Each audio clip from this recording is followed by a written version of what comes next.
listening to The Watchers, a show where two women from opposite ends of New Jersey watch TV about New Jersey. I'm Jodie. And I'm Andrea. And this season, we're talking about the Showtime series Yellowjackets. And today, we're recapping Season 2, Episode 8, It Chooses. Dun dun dun. This show has given us everything we ask for in one way or another, I think. This was so sad. Yeah, this was a tough one. I feel like we say that every week. I know. This was a tough one, but I do also want to remind people this show is a comedy. Like, that is hard to stomach right now after what we ended with. Shauna Scissorhands? I know. But also, like, the saddest death of a, like, teenage boy. Oh, that they let a teenage boy, free. Yeah. Also that. Yeah.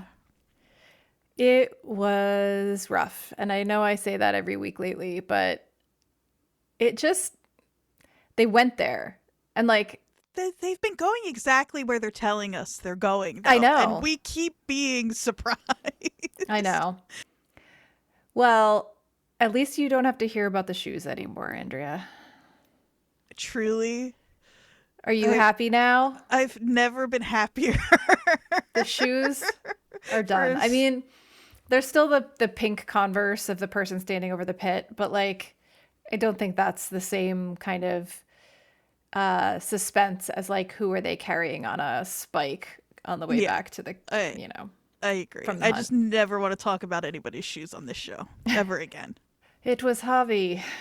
Oh. It was Javi all along. Yeah. I have to say, props to Luciano, who plays Javi, for making us give a shit about a character who has, like, 3 lines this whole season. He didn't have a lot to say the entire time, and yet it was fucking devastating to watch that. It's a really sad one in the context of, like, of Travis and Nat's. Obviously, I'm not saying anything groundbreaking here, but in the context of Travis and Nat's relationship too, and we should get into it before we get into it. Do we want to do a Tawny's accent corner this week? Because I did send you a pretty amazing clip. I think we have to, right? I mean, this was such a good one. Girl, tell me about your family. Yes, I'm a Jersey tomato. I moved 31 times by the time I was 18, all over New Jersey. So I know Jersey like the back of my hand. I'm calling myself a Jersey tomato from now on. She says it. I would demand to be referred to as such. She says it so, like, nonchalantly. Because it's not a thing we say. People from Jersey, a saying. We don't call ourselves. It's not a thing. It's not Nobody like, oh, she says that. Because like Georgia, they'll be like, oh, she's a Georgia peach. Nobody says that. But Tawny says it like it's a thing we say. Yeah, it isn't, but it is now. I love it so much. We should say she was on the Jennifer Hudson show. And she was being asked about, like, where she grew up and what it was like. She's a Jersey tomato, as are we. We are all Jersey tomatoes, a thing we have always said. I think of her as a North Jersey tomato. That accent. She's not. That accent is North Jersey. Yes, it is North Jersey, but she said she lived in 31 different places in New Jersey, which is bonkers. So that concludes the Tawny's accent corner. See, at least we had a little laugh at the beginning before we get into the carnage. We're going to have a few more throughout because this show is like the funniest exploration of repressed trauma that there has ever been. Oh my goodness. Yeah, there were definitely some funny moments for sure, but I found this one, it's hard to believe that I can look back on, like, the first true cannibalism in this show when they ate Jackie as, like, not as bad as some of the last few things that have happened. I mean, nature cooked her. They had nothing to do with it. Right. They couldn't let her go to waste. Mm-hmm. So we had a long discussion about how we wanted to organize this one because it is sort of, there's a lot in 96. And 2021 feels more like a a lead up to next episode. And so we decided that because one informs the other so much, we are going to fully go through 96 first, even though it is the heavier one and it is going to be tough to move on after the last scene, but it makes the most sense to do it that way, I think. Yeah, I agree. Usually we save the last 96 scene as the last thing, but it just doesn't. I don't know that it works that way this week. So Yeah. So we are going to start in the attic. We're starting in the attic. Lottie is not doing well. no. Yeah, peeing blood is a bad sign after you've been kicked repeatedly in the kidneys. Yeah, that's a kidney thing. Yeah, and Misty's playing nurse, and she's being a really tender nurse. I know. Misty in this episode is so interesting to me because, like, in some episodes, she seems almost like a cartoon character of a villain, like a funny villain, where you're like, she's got good one-liners and but she's also kind of a sadistic killer. But she was like a caretaker. Yeah. Well, in more than one way in this episode. Totally. And I think, well, I mean, the big thing for Misty is she wants to be useful. Yeah, she wants to be needed and wanted, and she is here. And what Lottie needs here, in the way that, like, what Ben needed, whether he likes it or not, was for someone to chop his leg off. So she did that. What Lottie needs is someone to help her get up so she can pee and to be there to, like, monitor her breathing and to be tender with her. And so that's what Misty's doing. It seems like it's really sweet. And this was the first time to me that it made total sense and it clicked, like, what she does in her adult life. Like, as a person who has an elderly mother that is in a care facility, like, the nurses in those places, they deal with some really brutal shit. Yeah. And, like, it takes a certain kind of personality to be able to walk into work every day and do that. And, like, well, I'm not saying sociopaths should be those people. No, but it's funny that you say that, because it takes a certain kind of person, and they have to be two things at the same time, which is like compassionate and empathetic, but then also kind of tough as nails. And like, yeah, exactly. Like, and Misty in a weird way is both of those things to the extreme. Yeah. Like, I don't know. Maybe I don't know that. And also not at all. I was gonna say Misty's not actually compassionate to the extreme, but no. She's got one of those things. One of her sliders is up all the way, and the other one can exactly. But here we do see it. Whether like whatever it is that's motivating it, it's definitely there in this episode. And the way she and Mari is in this first scene too. It's Misty and Mari, and I want to defend Mari. I try, but I know everybody has said this all along, and I've seen it too. But it's just Mari has been kind of my girl for a while, but she turns so fast now that Lottie's weak.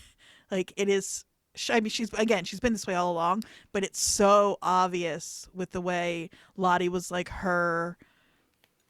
she was like Lottie's first acolyte in a lot of ways, and she turns on her just so fast. But it's so funny because I've been really down on Mari, and watching her. So just to rewind a little bit, basically Misty snaps at Mari because Mari's like bitching and complaining. And she tells Mari to take the bowl of pee downstairs, which, how would you carry a bowl of pee down a ladder without spilling it, is what I want to know. But she spills it on the floor and starts crying. And conversely, this is the first time I started to feel bad for Mari. I was like, oh, God. Like, she is kind of breaking at the same time, even though she's being a bitch to everybody. Well, and something to remember, too, is that, like, not even just she's Mari, 17. but, like, well, she's 17, and, like, on the show and in real life, everything that everybody does is to protect themselves in some way. And some of us do that in ways that aren't destructive and don't make people hate you, but some people just, like, Mari's way of dealing with this is one that isn't making her any friends in the wilderness, but she's doing what is what her brain is telling her she needs to do to feel safe. Yeah. And it's not great, but This scene is also where I made a note of it that Lottie is like having all these sort of hallucinations, flashes, premonitions, whatever you want to call them, because she's seeing things that haven't happened yet in this moment, which I thought was interesting. Oh, I don't know that I noticed that. What Yeah, does she see? I screenshotted it. She sees flashes of Shauna hitting her, which has already happened, but she also Right. sees flashes of the knife at somebody's neck, at Nat's Oh, neck. I thought It's that was literally from later. Doom coming. Oh. I don't think so, because then she also Interesting. sees, I think it's the scene of her putting the necklace on Nat, Shauna putting the necklace on Nat, and of someone falling in the ice. And like Okay. none of them were the exact scenes from the previous episodes. It looked Right. like the same scenes we see later in this episode. Wow. Interesting. So that was interesting to me, because like we have seen, everybody talks about the different takes on like, is it supernatural, is it not? But one thing that we have seen of Lottie is like she does occasionally get flashes that relate to things that are going to happen. Yeah, and I don't think the show is presenting those. We're kind of just supposed to assume that for whatever reason, like that ability is just there for Lottie. Yeah. Yeah.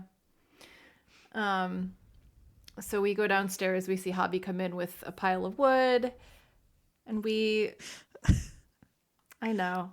We find out that the mouse has been dead all along. Like all along, right? Yeah, it's been dead for a long time. She probably That found it thing is- dead. And the show, there have been a few times throughout this season where I've said something like, and yeah, if you thought about it for 5 seconds, but everything moves so fast. But it's like, of course you didn't find a tame mouse in the Canadian wilderness.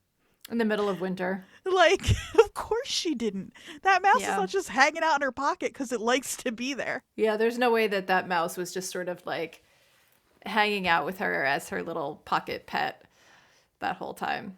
But my kind of like, I guess, question about that though is that like this episode was really trying to drive home in the first half just how hungry, not even just like how starved these girls are, and how these people are, and how directly it's affecting them.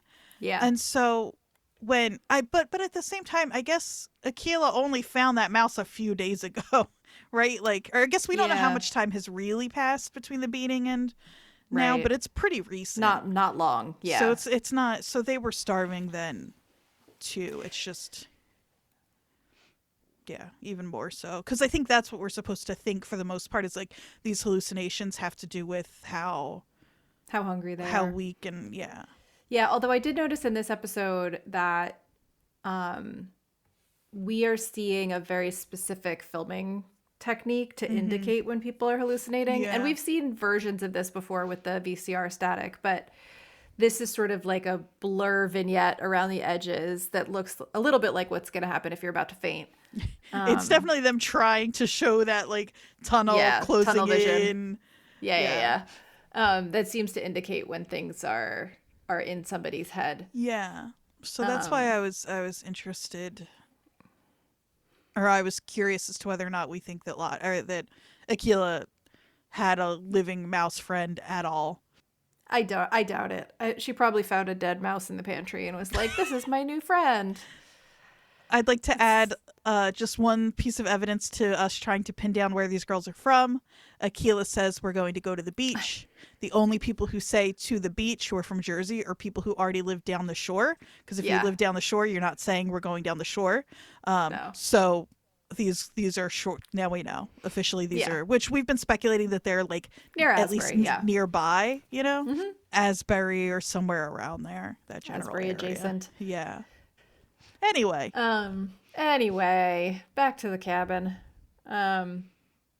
So Van is watching Ty with this same fuzzy filter around the edges. And Ty is like cleaning up the cups, one of which looks like the cup that Shauna saw in her dream. Where the poisoned tea Right. was. But she sees two ties reflected in the window. Or Ty sees two ties reflected in the window.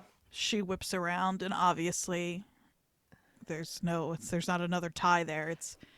but It's Van. It's Van. They're really setting Van up in a really curious way this week. Or not setting her up, because I think there's been some hints of this, but they're really making us take note of Van in a really peculiar and specific way this week, especially in 96, but not just in 96. Yeah. She has a very sort of active role in this whole episode. So then we see a quick scene where it's Van again, gives Mari a belt to put in the soup, like a leather belt that she found in Jackie's luggage, saying that there might be some protein in it. Which somebody says, belt soup. Yeah, belt soup. I did see a comment on, of all places, Reddit. Who knew that I spent too much time there? That some of the chemicals used for tanning are extremely poisonous and could make them all very sick. Oh. So that I didn't know that, because I've always heard that that's like a real thing, that like if you get stranded, you have like leather shoes or whatever, or like the soles of your shoes, you can get. Yeah, they probably heard that too. But apparently there's some chemicals in there in the process that are not so great for you, especially if you like put them in a soup and they like leach out. Especially if you boil. Yeah. Interesting. Well, maybe we're to assume that like Jackie's buying her belt from some like, I don't know. It's probably a very high quality belt. We see a quick confrontation between Shauna and I think it's Jen. Shauna grabs a blanket to bring up to Lottie. And Melissa's like, oh, now you give a shit about Lottie? Which is like kind of a fair point. It is a fair point. But Van says that Lottie took it from her to protect us. Yeah. Yeah, don't let that be for nothing. And took it from her, like took a beating, right? Yeah. But also it seems like that darkness that everybody is always talking about, like they felt like it was in Shauna, and through this act of violence, it was like, Lottie acted as a kind of martyr to it. Yeah, 100%. Nat and Ben are chatting in the corner. The only two who like still have their wits about them in some way. I know. Nat says maybe Lottie dying wouldn't be the worst thing. And Ben is like, yeah, if she's in pain, maybe it's better. And she's like, well, she's also fucking weird and has a lot of control over everybody. Everybody keeps saying stuff like that. I mean, and yes, like we have plenty of scenes of Lottie saying stuff that is like, Lottie being Lottie and people listening to her in that way. But the major things that we've been pinning on Lottie are not like, I don't know. It is very interesting to see how she's been kind of forced into this role as a sort of leader without actually doing any leading. Well, and she is doing some leading, but she's doing it in a much more benign way than what ends up happening at the end of this episode. Right. Exactly. Like we talked about how a lot of what she's doing in 96 and even in 2021 up until this episode is like breathing exercises and pretty standard like psychological techniques that are not shocking or weird or anything at all. They're just logical. Like good therapy stuff. Yeah. In 2021 she's kind of going towards the culty with like the burial rituals and stuff like that. But again, that's not the same as what we end up seeing in this episode. Yeah. But this is where Ben in this conversation gets his little light bulb going up, so funny, going off over his head. Yeah, because that's like I even saw Javi like bowing to one of the symbol trees. Yeah, Ben's trying very casually, so casual. Yeah, so which tree was it? Yeah, just wondering, no big deal. Yeah, no big deal. It's whatever. Yeah. But he goes to Javi's luggage and finds the drawings that Javi has made. Do you know why I hate this show? Why? Because I have been defending these fucking creators with Adam is not Javi, which we obviously know to be true, and maybe Adam is just some guy and whatever. Those drawings, that's Adam's It's not exact, but that is Adam's not. tattoo. It's Adam's tattoo, though. It's like they all came off of the same wall of flash at the tattoo shop. He just picked a different one. Like, I was furious. I was like, what are we doing? What are we doing with Adam now? Javi is Adam Martin's tattoo artist. Like, what are we doing? Yeah. No, I know. They're so similar. There's Also, so many common, like, design elements. It's like, I couldn't, I was livid. I was like, what am I supposed to do with that, Jodie? I don't know. What do you make of that at this point? Or do you? So I've seen lots of sort of like people bending over backwards to try to make a connection through like maybe Walter or maybe like, you know, somebody is Adam's brother is connected to the Yellowjackets or whatever. But does that explain? No, it doesn't. It doesn't and I have no explain fucking clue. I Like maybe the drawings like left the wilderness with them, and like maybe Adam actually was some sort of like Yellowjackets obsessive, but you know, I have no answers for that one. I can't with this show. I love it so much and I hate it because like like don't tell us, Adam, this is what I get for even entertaining anything the creators say ever. I love you both, but like spend all this time saying Adam's just some guy, give us some weird tattoo that is, I thought, just supposed to throw us off, and then just have it be one of Javi's drawings, basically. Yeah. It's it's not one of Javi's drawings. But it's basically one of similar. Javi's drawings. It's so similar. Yes. Also, Javi's drawings are so funny because it's like there's one that's of a bird, but it's got like I don't know if it's actually a little hat, but it's like clearly... It's not a hat. There's a diamond behind him with like a little circle. He looks like he's wearing a little dunce cap. It's not a hat. It's the symbol. There's it's like diamonds behind him. The whole picture is made up to look kind of like the symbol. Like I feel like there's like a branch that's like and he's got a little dunce cap on, and the dunce. It's not a dunce cap. It's a diamond with like a circle behind it. It is. It's a bird in front of the symbol, basically. He's a little bird wearing a dunce cap, and he's on a branch, and it looks like the symbol. He's because he's like, how stupid that you fell into this cabin in the middle of nowhere, you idiot bird. I think is what he's trying to convey. That's just definitely it. It looks kind of like an eagle or a hawk. But yeah, there's that drawing. There's one of a rabbit that is in front of some triangles with circles on top of them. There's the tree root one that is obviously the one that Ben is most interested in. And then there's one of a triangle with a couple circles behind it that looks like it's bleeding onto the mountain, which is interesting. It's funny. You and I haven't talked about the trigonometry of it all in a long time. But it keeps popping back up in different ways. Because, like, I don't know. That's a weird choice for how old is Javi? Probably young 13? 14? Right? Something like that. Kid to, like, hone in on for that to be the thing that he's interested in drawing. It just seems very intentional. As an art educator myself, I would love to see this in a portfolio from a potential student. I would definitely encourage my university to accept him. Yeah, he's got a point of view for sure, right? He does. He does. Oh, Javi. I know. His little drawings are one of the things that really, like, endeared. Yeah. And the little carving that he made with the knife that he got from Shauna last season. I don't remember the little carving. Yeah, he borrowed Shauna's knife and he made like a little, I think it was a wolf. Oh, cute. Yeah, he's a little artist. Mm-hmm. He's sensitive. Well, he was. Rip. R.I.P. Anyway, Akilah thinks about eating that nasty old mouse. Yeah, she tries to eat it and can't.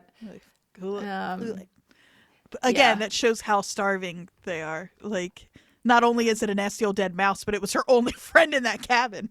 But like, as somebody, I know I've said this before, as somebody who watched the show alone religiously during the pandemic, she should have eaten the fucking mouse. Yeah, but it's probably probably like mummified. Yeah. She should have eaten it maybe when she found it. Yeah. But then this is where Mari is again tending to her soup, but this time she hears the dripping. Yeah, and Ty Again. hears it too, she says. Ty hears it too. But this, again, to me, that was dark Ty because she just woke up. You think so? Yeah. Huh. Because every time we see, like in this episode specifically, like, but in others as well, like when Ty is something supernatural or something sort of otherworldly is happening, she seems to be just waking up. Yeah, that's true, but her demeanor is usually a little different when it's dark Ty. But I guess maybe... Yeah, but interestingly enough, they're kind of blending together. Like I was just going to say maybe that's part of what's going on here. Yeah, sometimes it can be hard to tell which is which. Like there's some places where it's super obvious that it's dark Ty, but then there's others where you're like not quite sure. And it is interesting that then she's the one. So Mari says, or Ty says, I can hear it too. They try to find it, and then Mari sees the walls bleeding, and she freaks out, and she's screaming, "They're dead! They're dead!" Yeah. And it is Ty then, who is clearly just regular old Ty, who like snaps her out of it. Yeah. So that does also lend evidence or whatever to what you're saying, that it was originally dark Ty, because Yeah. Someone on how many this is if there was a drinking game associated with this podcast, it would be how many times does Jodie mention Reddit in one? And how many times does Andrea mention Lost? Yeah. But there was something I saw earlier today and I did not screen cap it, so I don't have the author and I apologize because this was like sometimes you see something that somebody posts and you're like, holy shit.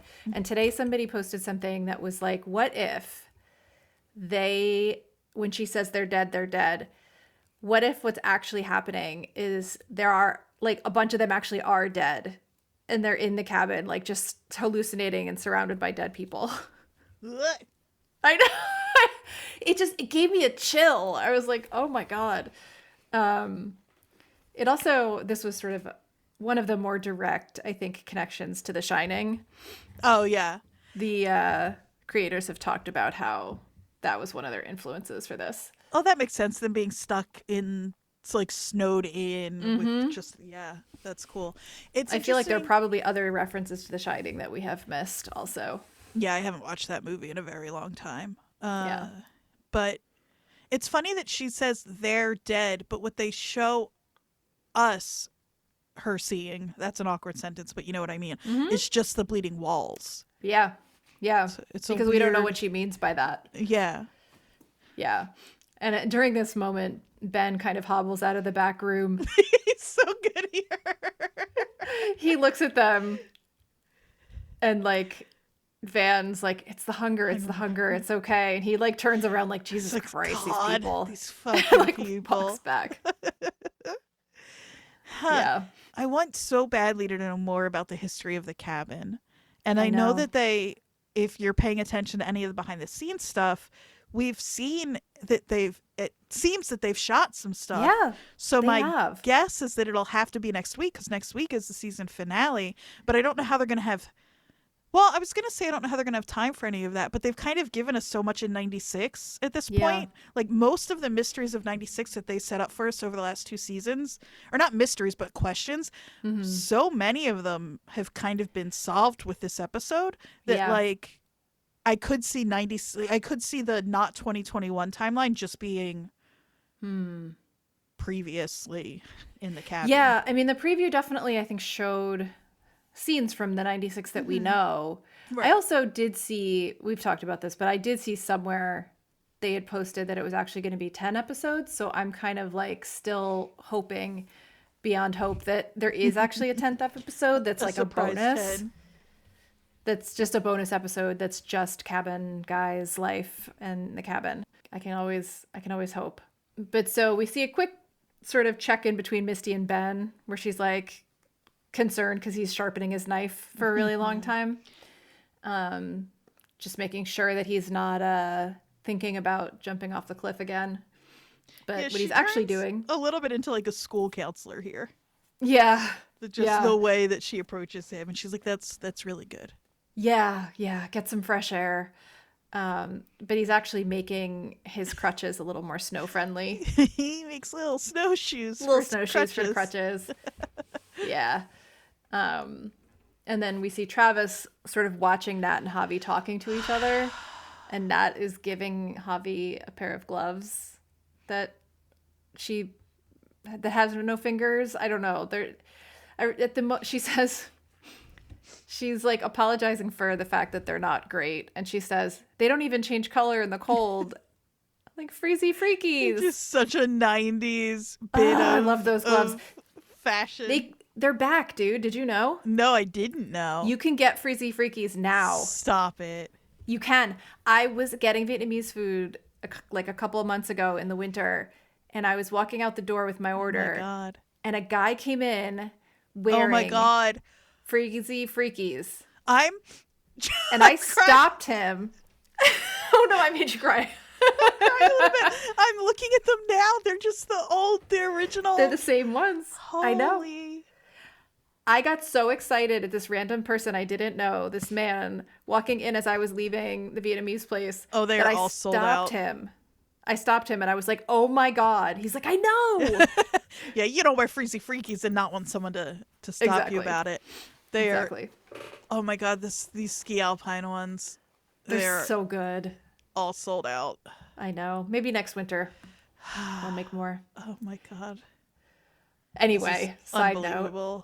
So then Travis comes over and heartbreakingly, knowing what's about to come, sits down with her and says, "You're a good person, and I'm sorry for making you feel otherwise."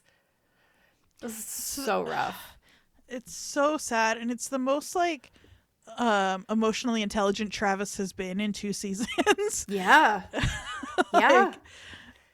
It's like, because he sees Nat in that moment, and he is seeing her with that sort of fuzz haze around her. Like, he's clearly looking at her through hunger and something, but... Hungry eyes. Oh, God. Sorry.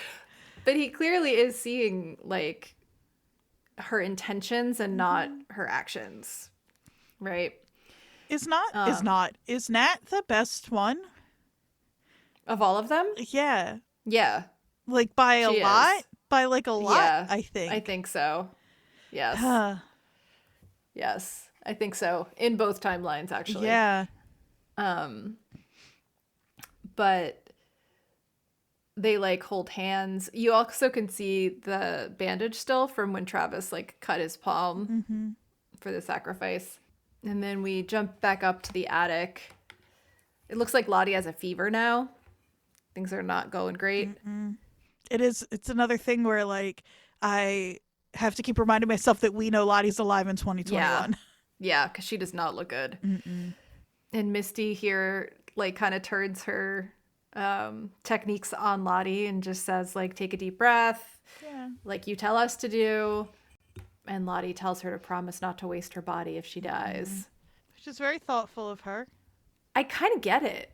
Like, if you're going to die of natural causes, like, do I want someone to eat me? Not really, but like, I'm dead. What do I care? Yeah, and I kind of think, though, I wouldn't be worried that they might waste my body. I know these girls. They're probably gonna. Yeah. Yeah. So Lottie says not to waste her body if she dies. We see a quick flash of Ben kind of drawing a little map for himself from the big map on the wall.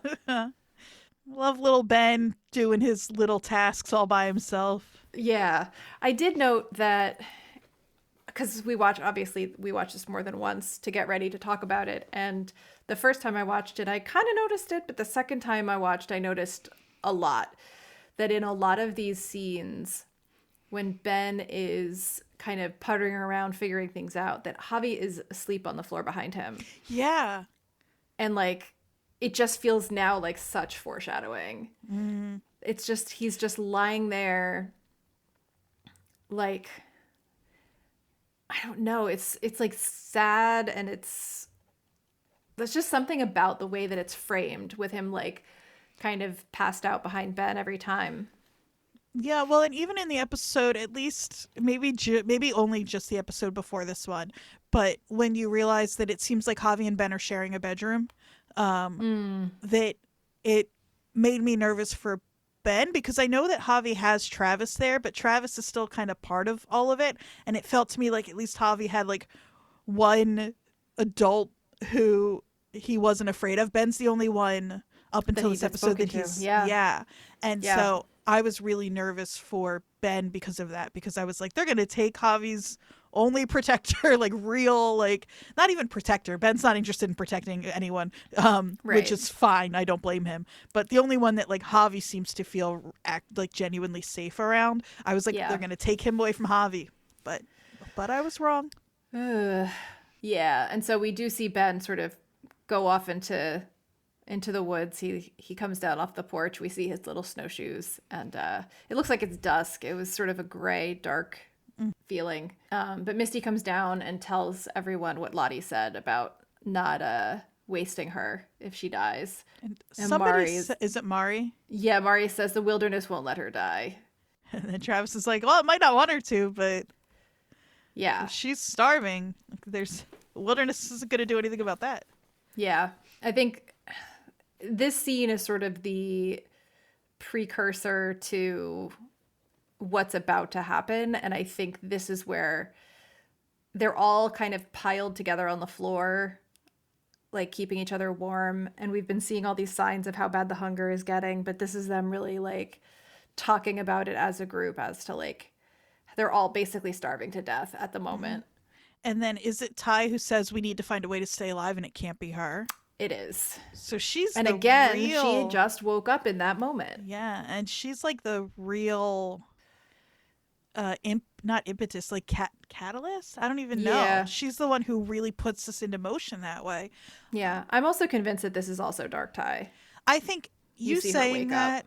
is I'm reminded of what Tawny has said, which is she thinks of other Ty not necessarily as evil, but just as like the one who gets shit done. Like Yeah. which is what she says about all Jersey girls. Yeah. But that like Dark Ty will do the thing that nobody else wants to do. And so in that case, it would make total sense for this to be Dark Ty here. Well, and Ty's also the one that didn't know she was eating Jackie. Like that was Dark Ty also. Yeah. And so I think that like when we see them all take part in what's about to happen, you know, that could also be Dark Ty. Like how much of this is actually the sort of Ty that like our central Ty character taking part in all of this. But she is no more like bloodthirsty or anything else than any of the other girls in the scene to come, though. So whether it's Dark Ty or not, it's like it's interesting to see that compared to how the other girls behave in these upcoming scenes. Yeah. And this is where we really get into it, right? We see a quick shot of Lottie dreaming upstairs, kind of like thrashing her around a little. And Misty and Mari place the skull, that deer skull that they have bled on in the past, onto the stool. Ty stands over it and they put a bunch of stuff on it, including a hair clip, which I texted you. I was like, is that a hair clip? Those offerings are so funny. It's like a button, a hair clip. More hair from Lottie's pockets, a thimble, like a little bit of lint, one bean. Yeah. That random penny that's still in someone's pocket. Exactly. But now we see the ritual. And so I just want to quickly jump in here and say I watched an interview with Liv Hewson, and they were saying that the reason that Van is in charge here is because this was her idea. That this ritual came from Van. Well, it's funny that they skip over the planning completely.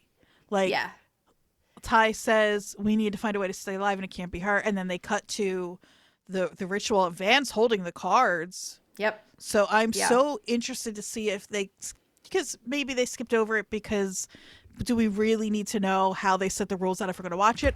Or did they skip over it because something pivotal that they're not ready for us to know yet happens in that conversation?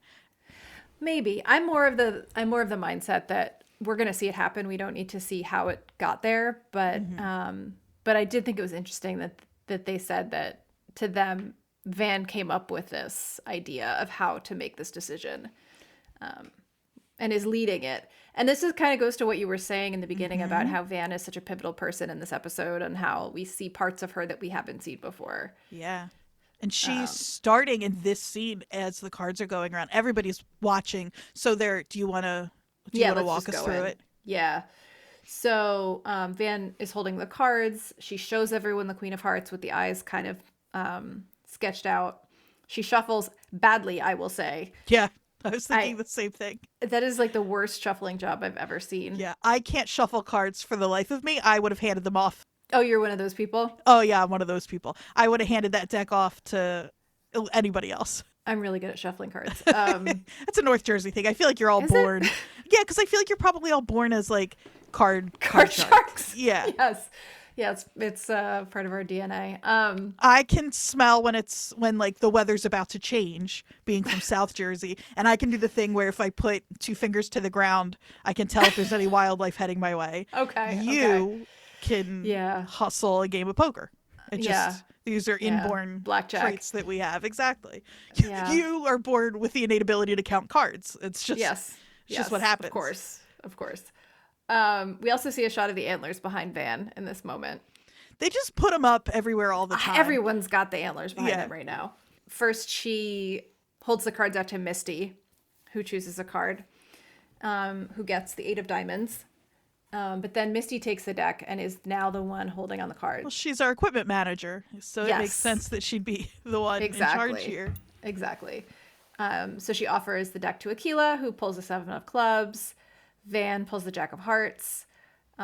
There's a moment of eye contact between her and Ty here. A little bit of relief. Shauna pulls the 4 of diamonds. Travis the ace of clubs. Ty the 6 of clubs. Melissa the 3 of hearts. And then Javi pulls the king of spades. And he kind of breaks the circle and runs to Travis and gives him a hug. And then Travis says, "We're okay." We're okay. Oh my God. Yeah. Heartbreaking. And the reason I'm actually saying which cards they pulled is because I did see in that same interview with Liv, they said that those cards, the suits and the numbers, were in the script. Interesting. And they were apparently like important to get right. Yeah. We don't know why. Has Reddit figured it out yet? Reddit has done some numerology reporting, which I will skip over. Our listeners know how to find Reddit. We don't need to take too much time on that. But, I love it. I love it. It's amazing. Yeah. But then Nat pulls the Queen of Hearts. 4, 8, 15, 16, 23, 42. Those are the lost numbers. They're still in my brain. I can't believe you still have those in your brain. I know the last one was 42, but that's all I remembered. They all live inside my brain. That's sad. There's other things that could be in there. Yeah, I miss like one meeting a week because I forget to check my calendar, but I still have the lost numbers. There you go. Everyone looks horrified, including obviously Nat. Man, Sophie is so good in this scene. Oh my God, this whole episode. She's incredible. She's so good. Especially the last scene. But yeah. So she and Shauna step into the circle. This apparently has all been coordinated ahead of time. And Shauna tells Nat to turn around. She puts Jackie's necklace on her. Again, we're getting every single answer. All in a row. Yep. And it's all, again, like, I don't know if I said this at the top of the episode or before we started recording. It's kind of almost exactly what we figured it would be. Aside from the, like, it being Nat, and obviously we couldn't have anticipated that. But yeah, the necklace is on the person who's running because we put the necklace on the person who pulls the Queen of Hearts. Like, there's no twist. The show it just is what it is. Yeah. So she puts the necklace around her neck. We see some flashes of her putting it onto Jackie while she was alive. As if we haven't all been obsessing over it for 2 seasons. Right. We know. Yeah, we know where it's coming from, guys. Yeah, thanks. But she holds the knife to her throat, and Van looks super excited in this moment. Van is... She's ready. Van goes immediately feral right away. It is so... Like, she has been waiting for this, it seems like. Yeah. She is excited in this scene. Yep. She's in an ecstatic state. Yes. So she's holding the knife to Nat's throat, but Nat says, "You're going to have to face me." She says, it's so... First of all, Shauna is also ready. Like, she's just going to do it. Yeah. She looks also freaked out and, like, terrified and upset, but it's going to happen if Travis doesn't stop her. Which feels very Shauna to me, that, like, she's decided she's going to do it, so she's going to do it. And then when Nat says, "You're going to have to look me in the eye," and that her line delivery there is so good because she's so scared, but she's so, like, defiant maybe or insistent or something, but her voice Yeah. is quivering a little bit and you can tell she's having a hard time getting those words out, and she's just so good there. Yeah. And Shauna seeing some flashes from Doom coming and killing the deer. And then Travis just fucking tackles her. Yeah. He's like, you're not gonna kill my girlfriend in front of me. Do you think he would have done that if they hadn't had that moment of tenderness earlier? Not that he would have wanted her to die if they hadn't had that, but do you think he would have been like, do you know what I mean? I do. Because I think that he was already feeling that way. He just hadn't said it to Nat. Right. I do. I think they still have like more of a real connection than he has with anyone else there other than Javi. Mm-hmm. So he tackles Shauna. Van and Mari grab him. He tells Nat to run, similar to what Shauna said to Javi when they were in the Doom coming situation. The parallels here are very cool. So Clearly many intentional. Yeah. Yeah. And then, so Nat runs to the door and Misty says, "No, she's getting away." And we get another great needle drop, bullet with butterfly wings. This is an all-timer for this show. It's so good. It's so good. After she runs out, Travis continues to try to help by blocking the door so that they can't get out. And then Jen, I noticed it was Jen, put the knife to his throat and they kind of move him out of the way. Yeah, I'm not surprised because I know how the show works, but like it wouldn't have been a huge shock in a show like this if they also killed him in this moment. Yeah. Yeah.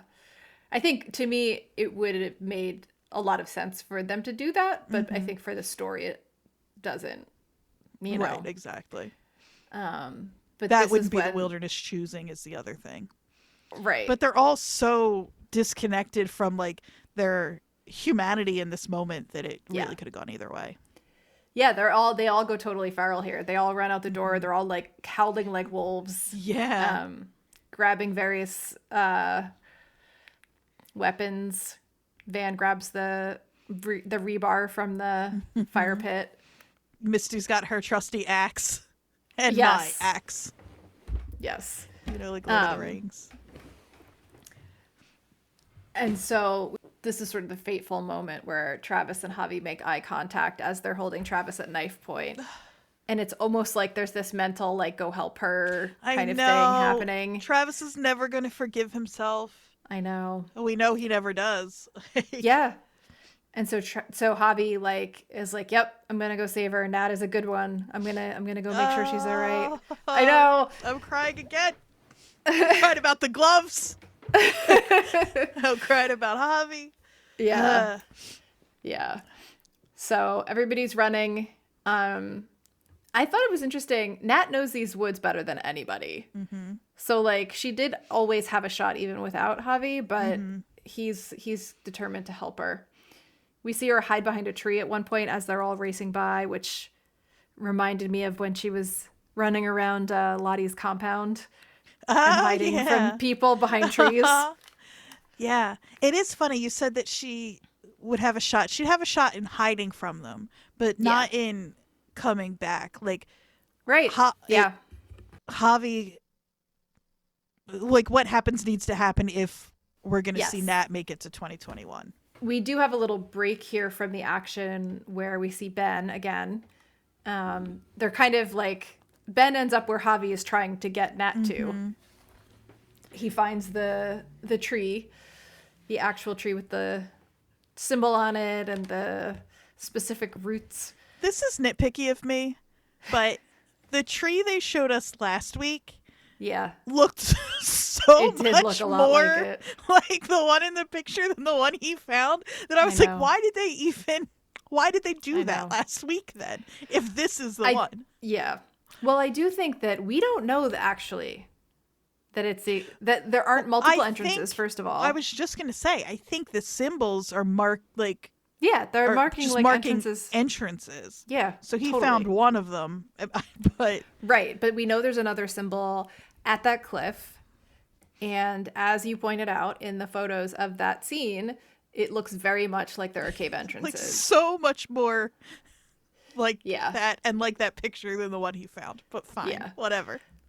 But he notices steam coming up. Yeah. Right? Which we, again, kind of thought might be why there was that mossy tree and all of that. So he moves the ferns away and he sees the cave, throws his crutch down in it, but leaves the other fucking crutch outside the cave. I know. Ben. Yeah, I don't know Ben. what. If you're afraid of these people, cover your fucking tracks. Seriously, I was. It's not like you're not from Jersey. Like, yeah, you should know how to take care of yourself out there. Exactly. I was really surprised at that too. Yeah. But he goes into the cave and he sees a little fire pit. He sees a bunch of small animal bones. Clearly, this is where Javi survived for a couple months. Maybe eating bats. I don't know what they he looked like bat bones, which I guess what else would be alive down there? Right. Yeah, I have no idea, but Yeah. whatever. That's how he did it. And so we also get the dripping sound. It's so loud in that cave that my thought is, if the dripping isn't just an auditory hallucination of Mari's, but something that she's more like clued into, we're just hearing another cave under the cabin, maybe. Yeah, I mean, I'm one of those people that has like very, very sensitive hearing and gets really annoyed at repetitive noises. I would definitely be Mari, freaking out and hearing the dripping, and no one else could hear it. So then we go back to Javi and Nat running through the woods. He finally spots Nat and finally speaks. Yeah. Just to yell for her to stop, and says that he can help her. He has somewhere for them to go. He's also, I noted, wearing the gloves that she gave him. Oh, God. Yeah. The group is trying to find her. They like stop and listen for a second and then run off again. And this is when Javi says he can take her to a place no one knows about, that she can trust him. And she trusts him and she follows him, and They run across the frozen lake, which is, as we noted, it's getting later in the winter, earlier in the spring. And basically they're running across the lake. This is the scene we saw in the preview with all of them running across the lake behind him or behind them. And we hear the ice crack. And as someone who ice skates on frozen lakes, Jodie. this is my fucking nightmare. Yeah, it should be. Well, we drill down into the ice. It has to be 6 inches thick for us to skate on it. Like, we know what we're doing, but You still. couldn't pay me. It's got to be such an awful. I know they say that, like, first of all, freezing to death and also drowning actually aren't, of all the ways to go, aren't the worst of them, I think. But first the chill, then the stupor, then the letting go. It's an Emily. Anyway. So, yeah, the ice breaks. He falls through. He falls through. Of course, tries to save him. Of course. And she's she's a yelling good at the other person. people. Yeah. And she's yelling at them to help. I know. It's so Like, sad. They've just been chasing you to kill you. But there's a part of her that's like, wakes up in that moment is like, no, we're a fucking group of teenagers. We live in a society. We live in a society. Like, this kid's drowning. Obviously, we're all going to help him. But no. Misty runs up to her, drops the axe, and says, like, tells her to stop trying to help. She does the sort of practical Yeah. thing. She says, in if you this save him, the case. others will get you. No, we've all decided that Javi is more expendable, and so I mean he was gone. He came like, but you know he's already.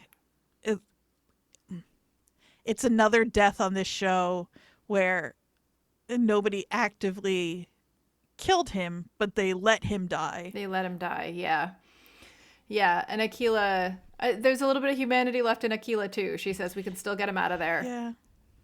But Shauna says, wait. They watch him flounder. Ugh. Yeah, Nat's face in this moment is, again, just so horrific. And I saw people online saying, like, that Nat's responsible. No, she's not. Get out of here. They were going to kill her. She like, did. In that moment. I think it's heartbreaking, and I understand why she has so much guilt. I couldn't help. It reminds me, or it made me think so directly of the scene with her and Lisa from last week or the week before, where she says, like, we did what we could to survive, maybe, but I don't know if we deserve to. It's like, this is what she's talking about. Yeah, of course. This is where all of that comes from. I all of the guilt. understand why you might. Yeah. And there may be more awful things that they do, but this is certainly the first one where she personally feels like she killed Javi, even though she didn't. Right.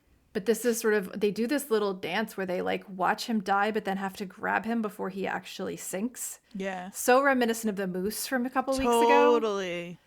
Like to the point where I wondered if the spot that was thin that Javi fell through was where the moose was. Could be, yeah. You know, because it wouldn't have refrozen that fast. That True. much of it. Van Yeah, in very this well could moment, again, looks psychotic. Truly. And we see some echoes with the way Lauren Ambrose plays her this week, of those expressions in not quite so overt a way. But like there's something. Yeah. There's like a steeliness below the surface. Exactly. Yeah. But they pull him out. Misty listens for his breath and then nods that he's gone. Van says the wilderness chose. And then we see a flash of Lottie falling asleep up in the attic. She's no longer, flailing around. They all step back. We see the camera pull back to show them all standing kind of separate from each other in a circle. But they did that so the ice wouldn't crack under them. And they stand around Javi's body. So I knew it was going to be hard to jump from 96 to 21 after all of that, but can I say one more thing about 96 Yeah. before we do that? Of course. I hope we never see Ben again. And I mean that because I love him. Yes. I just Yes. want Ben to live in that cave Yes. and just I don't pull know. that crutch in, hide, put the ferns back in front of the door, Exactly. eat some bats, Uh-huh. hang out down there, never come back. I'm starting to think he might. You know what I love? I love the idea of however they're. Here's what I want to happen. I want the rescue to happen by plane. I want them to all think Ben has disappeared, has died. Maybe he's fallen through the ice. They've all just decided he's gone. A plane comes in and he pops out of that cave and just gets right on the plane with everybody else. I'm all for that.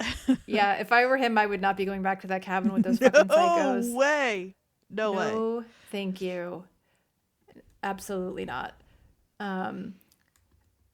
I do wonder what's happening with that cave and with Ben as we move forward, because like, does he tell them about it? He better not. I wouldn't. Well, I mean, you need an escape hatch from these people. Yeah. Well, and I need to, as often as you mention Reddit, we should also have for Anytime Eyesight, it's interesting.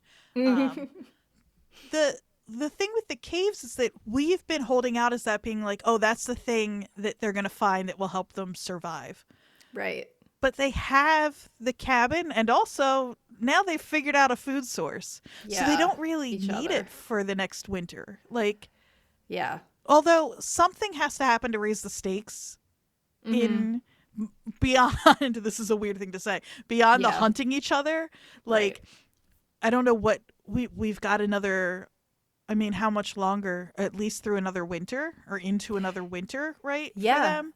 Yeah, because and they said it's 19 months in the wilderness if they crash in May or June, right? So they'll go through 2 full winters, basically.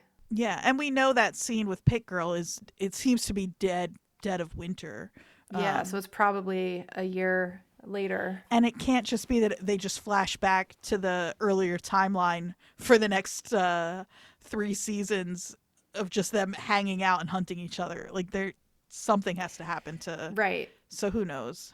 Yeah, and I do think that the caves are, now that we know they're real and not just a figment of Reddit's imagination, I'm happy that they're real. Yeah. To be clear, Totally. I feel like I love this idea. I love the idea that like there's something else going on that we still don't know about, because there is sort of the possibility for this show of like, okay, it's the end of season 2 next week, right? We have answered a lot of questions, right? And so they have, like you said, they have to find a way to keep it changing and growing and all of that. And this gives us another opportunity Yeah. for something We new. also don't need. I think I've said this before. I don't think the way the timeline works is season 5, if that's where we end, the end of season 5 is the end of that previous timeline, is the end of their time in the woods. Like, I don't think that that's how this is going to work. I have a feeling we'll get rescue and I hope post-rescue. Oh my God, So I yeah. don't know that they need to fill 3 more seasons, but Right. I desperately want to see when they first get back. That's like, I also want to see what's happening while they're gone. yeah, Like totally. what the families are doing. Like what does the rescue like plan look like? You know, when do they give up looking for them? All of that stuff. Yeah, absolutely. And And I one think more we quick, will get some of that. I have to assume. I would assume so, if the writer's strike ever ends. Oh boy. I know. I did want to note something that occurred to me, the scene of them running across the lake. They're a soccer team, and I keep forgetting they're a soccer team, but that scene of them running, Yeah. it looked like a soccer team. It, like I'm not a soccer person, so I don't actually know any of the terminology, but like when they kick the ball in and they all go running, whatever that's called. Apologies. It's a kick and run. Sure. That's what it looked like. Yeah, totally. It was like a flashback of them, like this coordinated team effort. Well, there are things about this where it's like, oh, it seems crazy that they'd turn so fully so quickly and all be ready to run and like go after Nat like that. But yeah, it's like they had a target and they all know how to work towards something together. Yeah. And so Yeah. they did. All right. Should we talk about 2021? Hell yeah, I can't wait. I know it's a little more fun. It's a little more fun. Jesus. Some more silly things happening in 2021. It's just this was just such like an exposition dump, but not for us as the audience because we already We all know know this stuff. it was for them. It's It's this so whole funny. 2021 for the most part is them sitting around in a circle catching each other up on what they All their crimes. Yeah. So they come back in. It seems like exactly from where they left off at the last episode. They're talking about that song, how it's going to be stuck in their heads. I will say Lightning Crashes was definitely stuck in my head for a while after that. yeah. And Shauna comes in and says that they found Adam. It's so funny because we're reminded that even though these women know so much about each other, there's also a whole lot they don't know. Well, and it's funny to see what different people know about what different things and their crossover and who's keeping what from whom and where Misty's involved and where she isn't. And it was so all of comical that. to see them talk about this. But before that happens, so Shauna says they found Adam. She says she needs to go be with her family. She says, thank you for the goat time and whatever the hell this was. And she starts walking out to her car. And Nat and Misty are like, guys, you should probably stay. We got to figure this out. But Shauna's determined to leave. Van is asking Ty why everyone's panicking. yeah, She knows that something's up. yeah, immediately. Yeah. Which is like, astute observation, Van, sure, but also they're being so shady here. Like, they couldn't be more conspicuous. Yeah, they're not being subtle. No. But Van pulls like a bratty teenage Totally. moment. She runs up to Shauna, grabs the keys, and throws them away into She the looks woods. So her face here, it's not the same thing as what's going on in 96, but it's just like a very Van, like, I don't know how to explain it, but she's got a look on her face. Mm-hmm. Yeah, this is also where, as they're walking to the car, Misty is grilling Nat about how deep she dug Adam's I grave. should have just done it myself. Yeah, the standard 6 feet. The standard 6 feet, when you hide a body in Hacklebarney Park. Yeah, it's the standard 6 feet. Also a little cute 6 feet under reference there. Oh, yeah, cute.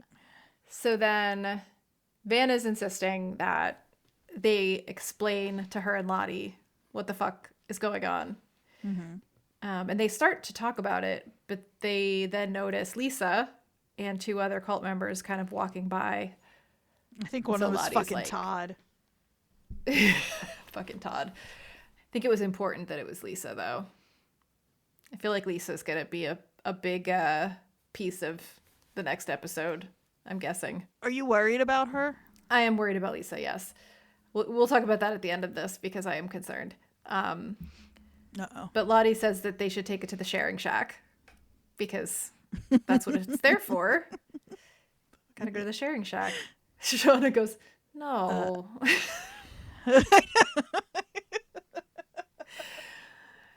Shauna's such, I know they all are, but Shauna's such a teenager. Like, she's just has not aged a day since 96.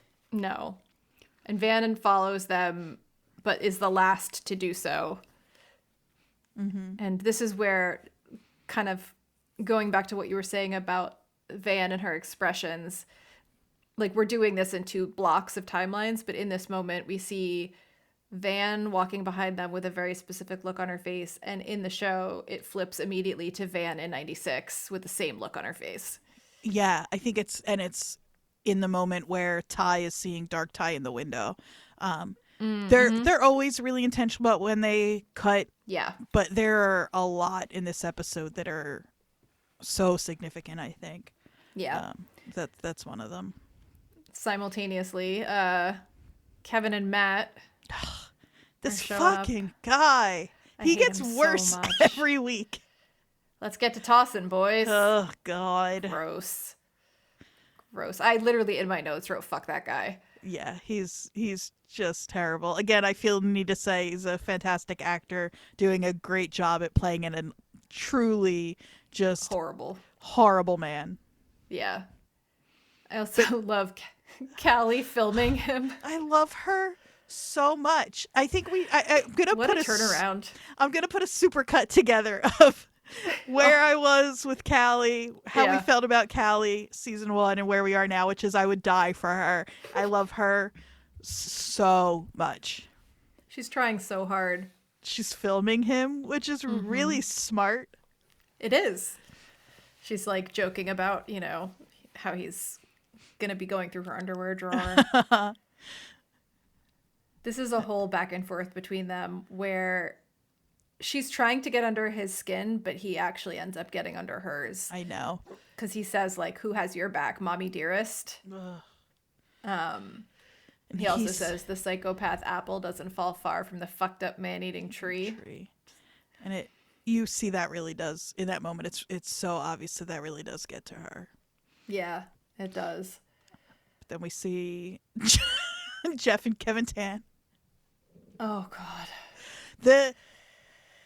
Jeff is very Jeff in this scene, and it's like very fun to kind of watch him try to keep it together, whatever. He says, my goodness, when he sees they bring out the pictures of the body they found and they're trying to get some information from him.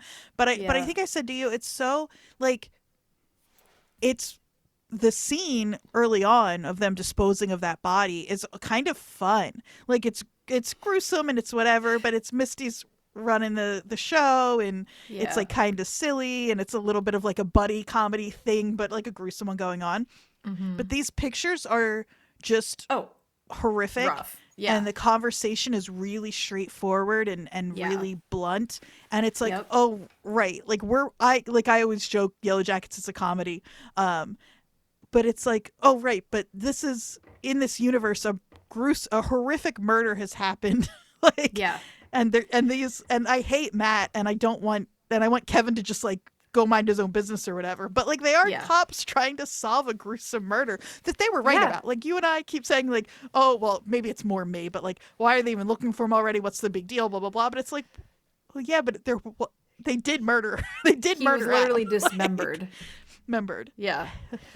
Head, feet, and hands. Yeah. Like, yes. And it's just interesting. It's interesting. And so whenever like the reality of this show pops up like that, it's really startling.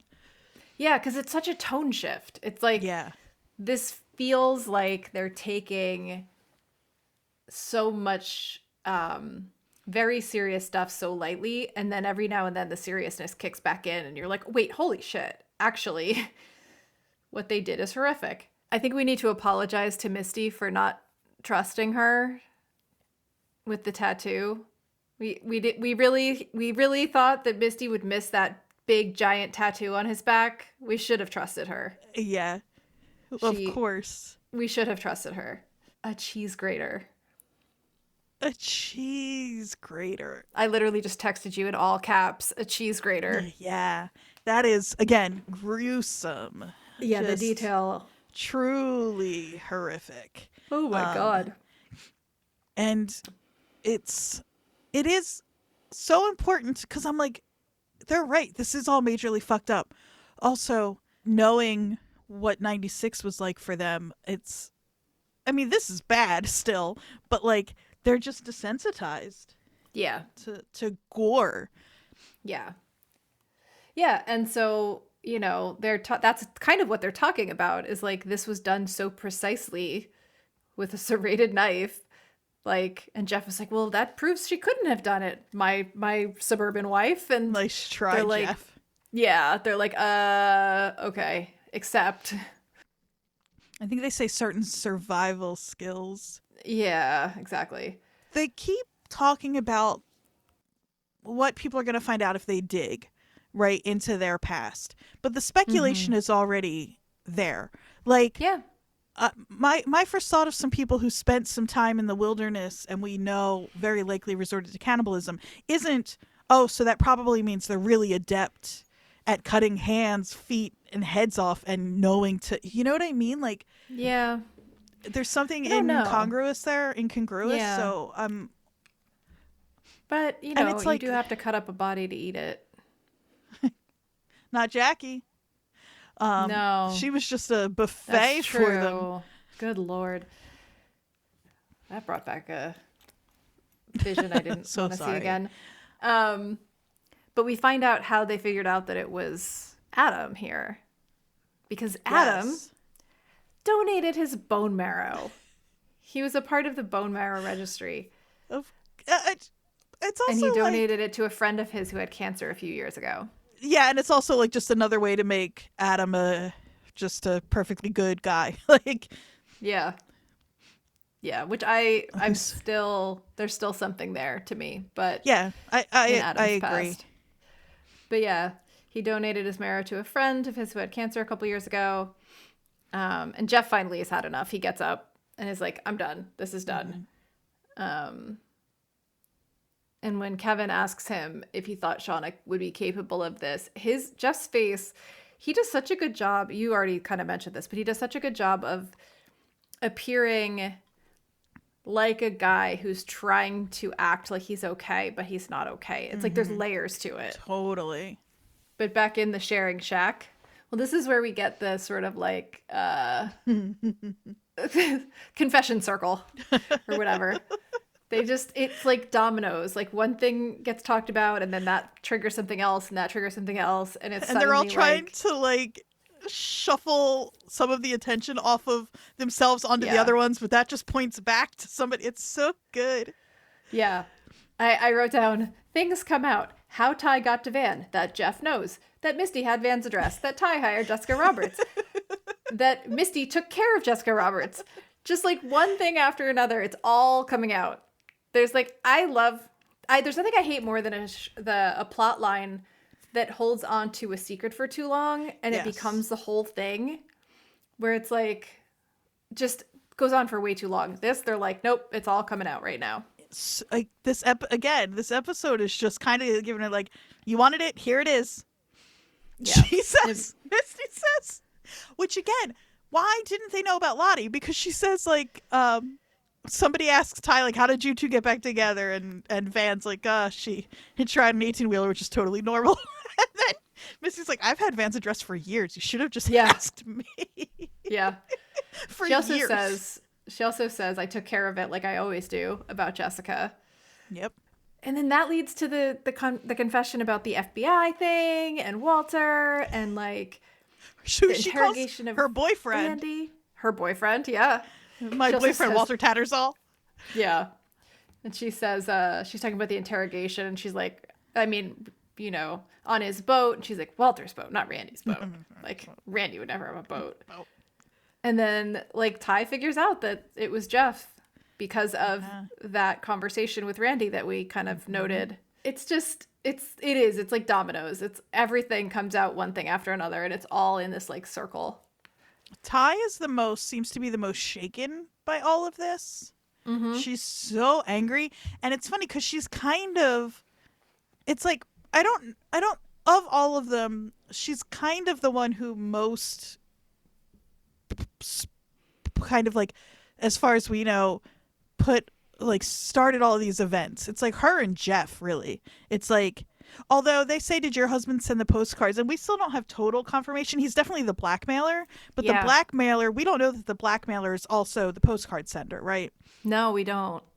We don't. And it's interesting that they kind of skipped over that here. Yeah, they did mention the postcards, but kind of in passing. Yeah, but it's like if Jeff hadn't started in with the B-mail, and if Ty hadn't hired Jessica Roberts, like, who knows where we'd be right now. Yeah. Yeah, Ty does look shaken by all of this, though. We quickly jump to Walter. I fucking love this. This is incredible. This so is good. Maybe the most incredible scene of this entire show. He looks... oh my God. He's doing a puzzle. He's in beautiful, clearly so expensive, like silk pajamas. I thought he was doing several puzzles at once, which is like a serial killer trait. I think it did look like it could have been two separate puzzles, because I do not know of a puzzle that would have a cat in a space helmet and also a ship. Like, that doesn't seem like it would be all in the same thing. Yeah, I think he's just a weird, creepy little genius. I loved this. Who, like, one puzzle isn't enough of a challenge. Giant, glorious modern house. His house is beautiful. When I teach, I call this little person, big world, where it's like the person looks very, very small in relationship to the expanse around them. Right. And it's just, it's just because he's a little hobbit.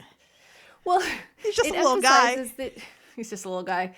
It emphasizes that he's alone in this house, right? He's content. He's doing a puzzle. He's got his laptop open. He's got his Reddit notifications coming in, or his whatever. It's honestly kind of a dream night. Yeah. I like a puzzle. He's listening to Sweeney Todd. Of course. Yes. Specifically the song, which, and I don't know everything about Sweeney Todd. So for our listeners that are not Broadway heads, let's explain it. Because I didn't know this either. The song playing as he was doing the puzzle is from Sweeney Todd. It's called Nothing's Gonna Harm You, and is sung to Mrs. Levitt by her assistant. He's expressing his willingness to protect her against all else. I wonder if it meant Walter was off to protect and defend Misty from the cops. This is by Brown Velma Dinkley on Reddit. Thank you for that. So he's listening to that song, which is about sort of the assistant's willingness to protect Mrs. Levitt at all costs. And so the speculation is like, this is about Walter going off to protect Misty. Especially because he gets the notifications that they've found the body. He immediately emails the Wiscayok Police Department. It looks like he's about to anyway. And he does. And it says, I have some information. Yeah. I don't know that we see him hit send. I think we heard the sound. Okay. And so it's ending. My hope and thought, especially with that song playing, is that he's sending them some false information to give her, right? Yeah. Oh, yeah. In the moment, I wasn't sure. And then after, when I saw him going to the closet to get the purple clothing, and then we see the preview for next week, which we'll talk about later, I think he's going to protect her. He's also got a go bag packed. Yeah, of course he does. He's got a lawyer on standby. And a boat in case he ever needs to leave the country without a passport. Exactly. He's waiting his whole life. He's been waiting his whole life for something like this. Did you notice the scars on Elijah Wood's hands? I didn't, but I saw someone talking about it. I did not notice it in the moment. When he goes to send the email, it's like a pretty prominent scar. And it's one, I obviously don't know what Elijah Wood's hands look like outside of movies, and probably they would cover them if they were his. Yeah. I think it's Walter. I'm saying it's one big scar. I think it's Walter's scar. I don't know what the significance of that would be, but it was clearly something they wanted us to take note of. Just like they shoot it very deliberately. Yeah, totally. So I don't know what to make of that, but it's just something I noted. Yeah. And we can kind of, I think, wrap up the Walter now wrap up the the Walter scenes now, even though one of them pops in briefly later on, where he is now listening to Music of the Night from Phantom of the Opera. He goes, grabs his purple coat out of the closet and his go bag, takes off, presumably to the cult. I can't wait. I'm so glad that we're getting also more Walter. I know that every week all I want to do is talk about how much I love Elijah Wood, but every shot of him is a close up so you can see his big beautiful eyes. Like, this show knows that you know, a good portion of us grew up in love with Elijah Wood and his big beautiful eyes. So I just really appreciate them. Like, even his pajamas are set to like bring out the blue in his eyes. It's just, they know what they're doing. I also noted that even in that first time we see him in this episode, that blue silk pajamas or shirt or whatever he's wearing is very reminiscent of a Lottie outfit. Oh yeah, cult Lottie. I wouldn't flowy, be totally, royal blue. Yeah, for sure. I wouldn't be totally surprised. I don't think this is where it's going, but I just wouldn't be totally surprised if we find out that Walter is actually is an ex-cult member. Yeah, he knew a decent amount about what was going on up there. Well, and especially he's the one who found the address to the place, or at least not the exact address, but he knew where the cult was, and he said he found it linked to a credit card. But we can only take him at his word for that. Like, right. And it's his thinking back now to when they're at that diner having breakfast, and they're trying to find the purple people, and their server says like, oh, they sell honey at the farmer's market every Tuesday, and he says something like, he's like, today's Tuesday, what are the chances? Or what, can you believe our luck? And it's like, well, yeah, exactly, what are the chances, Walter Tattersall? Right. So I don't know. I'm excited to see. Again, I don't think that's where it's going, but especially because like Lottie makes them give up all their money and stuff, and he's got that big beautiful house, so he's clearly not lacking money. Yeah. I was just looking at what's coming. Yellowjackets is a comedy, and I don't want anyone to ever forget that, because the scene is ridiculous. Are people on Reddit hating it? I don't think so. I didn't see any real hatred for it, but I do like a deep dive right after I watch the first episode. Watch the episode for the first time, and then I probably don't dip back in that often because it messes with my head. But we see Jeff cleaning up, presumably from the raid of his home, and Shauna comes home, and this is where I was like, this is not really happening, because she's like, you're the only one who really understands me, and they like make out passionately in the kitchen. I'm like, this is not Jeff, you poor thing. This is Jeff's imagination. Yeah. And then she stabs him. Yeah, she like slices him open. Yeah, that was gross. That was like a bit much for me. Yeah. And he like starts running away. I just wrote, she has knife hands. She's got electric knife hands. Yeah, it's so good. It's so really silly. Funny. It's so silly. It's so over the top. It's, again, I keep saying like Serial Mom is one of the go-tos. It's just like this scene, or like Idle Hands, like any of those weirdly gory but comedic 90s. Maybe Idle Hands is early 2000s, but either way. This is just so reminiscent of all of those movies that I love so much. Yeah. But I think it's interesting because it is really over the top and silly, but Jeff's horror in this moment at what's happening also feels pretty real. Oh, like, totally. Yeah. It's that contrast is interesting. Like, he says, this isn't exciting, it's dangerous. Get rid of it. Like, I'm scared. And she says, relax or you'll end up like Adam did. I know. She says, relax or you'll end up like Adam did. Skin grated off like a rind of pecorino. Pecorino. Real specific there, Shauna. I loved it. But then the most heartbreaking scene of this whole series comes directly after this. Yeah, it does. And then but right before then we see what we saw in the preview. The blood splashing on the photo was from her slashing his throat. And It's then, funny that the show can't know ahead of time what details we're going to become obsessed with, but somehow it's always a scene Something that ends up happened being in a a dream or dream. hallucination. I know. That's not But the show's fault. Like, it's Yeah. But he wakes up and goes downstairs and sees Callie drinking a beer in the living room. That's such like a father-daughter. She's he's like, oh such a shit, he good caught me drinking a dad. beer. She's like, I couldn't. I don't know that he's okay. Wait. I don't know that he's a good dad. He's a great dad. He's the No, I dad of don't- the year. I think we may be overselling that. He's being a dad in this moment, I guess and when it's refreshing. Shauna is the other parent, I have to compare Yeah. him to. I mean, in comparison to her and to other dads, he's being a dad. But yeah, Callie asks if he thinks that she's like Shauna. And he's like, well, yeah, sure. Yeah. He says like what does he say? You're smart, And good at stuff, and you don't take any shit. which is, those are all true facts about Shauna. Yeah. And she's like, okay, Dad, but what I really meant was all the fucked up murder stuff, Remember all that? Yeah. And we get another revelation. He did know about the baby. And like, did I think know. we kind of assumed that he did, but then for a while I was like, maybe he doesn't. But he did. He tells her that his mom had a baby in the wilderness and that it died and that it was a boy.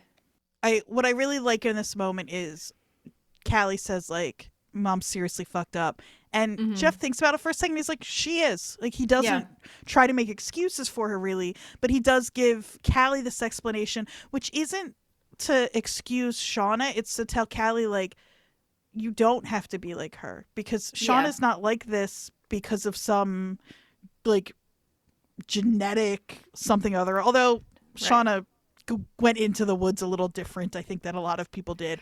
But, like... But most of why Shauna is the way she is because of what happened to her. Yeah. And it's telling Callie that so that she understands that worse things happened than she can really imagine. Mm-hmm. But he says that it's Mom's burden and also mine, I guess. I love the I guess. Yours. Yeah. That he's kind of like, I guess it's mine too because I married her and she's my and wife. It was his kid. But like, that died. But I kind of hope that he and Callie go find a cave with Ben. I think they're also caves in that part of Jersey. Do we have any caves? We gotta have some caves. Central Jersey caves. He's being a parent though, which is lovely. And so we finally get the last couple scenes in the sharing shack. More confrontations, more confessions. Shauna says she's afraid that they would kill Jeff if they knew that he was the one doing the blackmailing. Yeah, and one of them says that's crazy, and then another one's like, but is it? Because, I mean, Misty did kill somebody, and so did Shauna, and like... and Shauna even says, like, if one of your spouses did that, I would want to kill them. Like, she gets it, and that's why I think she didn't want to tell them. We also get another one of Shauna's. This has got me rethinking the interrogation scene. Because Shauna starts out, when she does that, like, I've been trying to fix things. No, wait, that's what I've been telling myself. Really, I've been making things worse. Up to that point, Shauna is doing the thing where, to me, this is how I take it, I think, where she's like putting on what she thinks will be the most, like, the way a person in this situation would react. Right.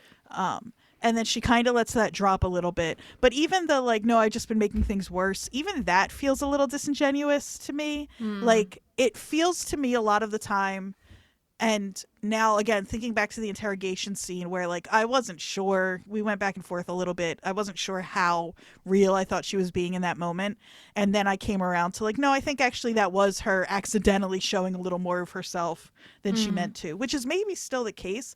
But I think so much of Shauna in 2021 is her trying to, and not necessarily in a deceitful way, really, but trying to act the way she thinks people should act or the way that somebody in her position should act. And I don't know if it comes from, again, a place of deceit or of her just being like, I don't know what's like a normal way to feel anymore, because what I went through was so crazy that like I don't know how to kind of be in this world now. I do think though that she says then that she made Callie an accomplice and that she said too much to the cops, and that felt real to me. Yeah. Like her being like, I did actually kind of fuck this up. Yeah. Well, that's what I mean. It's not like that she's lying when she does that stuff. It's just like, and with the other women, it's funny because it seems like she's like trying to peel back layers where she's like, is this me being honest? No, wait, this isn't. Maybe this is me being honest. Like she just can't quite get there. It's a really and I get it. Again, I think a lot of I don't know. I think that a lot of Shauna's misdeeds and like I don't know if duplicitous is, maybe that's a little over the top, but a lot of the way that Shauna is, I don't know how intentional it is on her part. I think she's, like Callie said, I think she's just really fucked up. Right. We do get one of my favorite Nat moments here, though. After Shauna says, oh yeah, and I think I said too much to the cops, Nat just abruptly stands up and looks at her and goes, thanks for your honesty, Shauna.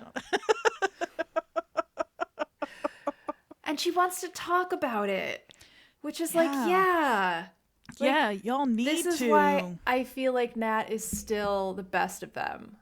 Like, she, as fucked up as, like, she is on the surface the most fucked up, right? She's an addict. She's kind of a drifter. She kind of doesn't have a home base. She's like off, a little off kilter all the time. But she's also the only one who is like willing to face any of this shit in any sort of realistic way. Totally. And it's interesting. We get this like opposition happening between her and Lottie. Lottie's like, therapy won't fix it. We have to give it what it wants. Yeah, she says like it wasn't guilt and it wasn't some psychological need. Now we have to give it what it wants. But wait, where does yeah. She says now we have to give it what it wants. And this is, that scene. And I know that we've already talked about 96 and the scene that comes after this one in 2021 is really pivotal, but it's sandwiched. What's sandwiched between these rather is the start of the hunt. And them deciding that the wilderness is going to get to choose, which Lottie seems very important to Lottie. But what we learn is that Lottie wasn't there for the hunt. Right. Lottie wasn't there when she wasn't there when they decided on the rules. She wasn't part of the draw. Like she, as far as she is, from what we've seen, we have no idea how many hunts. We know at least 2, right? There's Nat and Pit Girl at the very least. Yeah. But as far as we know, like Lottie just isn't part of that, and what she knows Van about started it. Yeah, and Van and Ty, and what she knows about it then is secondhand. Right. And so for her to say we have to give it what it wants, this is how it's always been, when she wasn't even around for it, is I think that's so significant. Like she's so big on this it chooses, but like unless like I mean it chooses is fake, like whatever, it chooses, the cards chose because Van, like that's whatever. But even if you want to believe like the cards chose Nat, unless like you said technically Javi is the one who found the Queen of Hearts episodes ago. But it doesn't choose, or if it does choose, they're not listening to it because it should have been Nat then. And and Van saying when Javi falls through the ice, it chose, feels like, hey, everybody, this is the story we're going to tell ourselves to get through this. It's not that we let Javi die. It's that the wilderness chose him. And Lottie believes this because that's what she's been told, it seems to me. And I don't know what that does for it story-wise, but it just like, again, Lottie being kind of put into this position on like false information. Right. Yeah. It's interesting. This is kind of I want to say it's a hard turn. I know it's not. I know there's been build up to this moment, but Lottie going full on like I totally agree. Let's do like Russian roulette with this phenobarbital that I've happened to have in my house. Do you think it was a test? Do you think there was actually phenobarbital in any of those? I mean, okay, let's actually take this scene for real because so in between what we just talked about and the poisoning scene is the hunt, the beginning of the hunt, right? And so we come back after that, and the first thing we hear is Shauna say, none of that was real. After the scene where they draw cards and start to chase Nat. Shauna's referring directly to the therapies. It wasn't guilt. It wasn't some psychological need. Now we have to give it what it wants. Yeah, but she's not referring to what we just saw, but it's even though it feels that way. Yeah, so Lottie is saying we need to give ourselves fully to it. We need to give it what it always wants, which is one of us. She explains that she's put phenobarbital solution in one of the cups. Misty is like, well, it's also what the Heaven's Gate people used, so... Correct. Again, you and Misty are listening to the same podcasts. But she says it chooses. This is how we've always given back. Yeah. And that's the end of 2021. Doesn't choose. I'm sorry. I'm like, the more and more, I don't know. Although, there was something in this episode where I was like, if this is where the show decides to tell us that actually, like, you know how we kind of always say, or at least I do, I don't know how, what the consensus is on this, but it's always kind of like the show's just telling us and we're the ones building up this big mystery around stuff, but there really hasn't been that. There's been like some stuff we haven't they haven't told us yet, but in terms of like any sort of like conspiracy or anything like that, it all just kind of ends up being, again, like with Adam, except for the back tattoo. But like, if this is the episode where they're like, no, actually it was a dark entity. Yeah, actually there was something dark out in the wilderness, and like now they have to sacrifice somebody and everything will be fine. I'm almost kind of like, I'd almost buy it, because it's like, we've been telling you there's something dark out there, just the same way we've been telling you that, you know what I mean, everything else all along. I'm not on board here. I just wouldn't be. I don't think that's where it's going. But I'm also like, but you know. So we should talk a little bit about what we think is coming specifically in 2021, or any questions that we have, just because that seems to be where the most questions lie at the moment. Yeah, 96. My big question there is just, is Travis going to eat Javi? And what's Lottie's reaction going to be when they come back? But those are not as big questions to me as, like, what is actually going to happen. Because based on what we've seen in the preview for next week, and maybe we should talk about that quickly before we talk about what's happening, what we think might be happening. We see Misty saying to Lottie, you started this, so you better not make people feel bad about it now. Lottie didn't start it. Or I guess she started it in 2021. She definitely did in 2021. The hunt, if we're going to reinstate the hunt. Right. She started it with the phenobarbital, whatever. Sure. But then we see Travis holding Javi's body. Oh, God. And then we see a bunch of scenes from 2021. We see Shauna saying, we have to do it the way we used to. And Nat saying, have you forgotten where that leads? We see a shot of the cards, them around the fire. We see Walter in the kitchen in his purple outfit saying to Jeff, I have to say it right. Walter Tattersall, friend of Misty, do you want to help me move this body? Incredible. I love him so much. Also, this body. So there's a body. Yeah. Well, that's what I mean. There's so much that happens, I think, in 2021 in this last episode that's coming. And he's saying that to Jeff. Jeff and Callie seem to both be at the cult. Because we see a shot of Callie with these like lights behind her at night that looks like the cult. We see Lottie, Van, and Ty putting on masks. Lottie says you can submit or you can run. We also see Ben trying to start a fire in the cave. Walter hugging Misty with the cops' lights behind him. Blood dripping on the snow as teen Shauna cries. And then we see Travis eating something. And yeah, it looks like a heart to me. Yeah. And then Nat saying to somebody, you don't really belong in this place. So that's the trailer. It's a bunch of quick shots, but I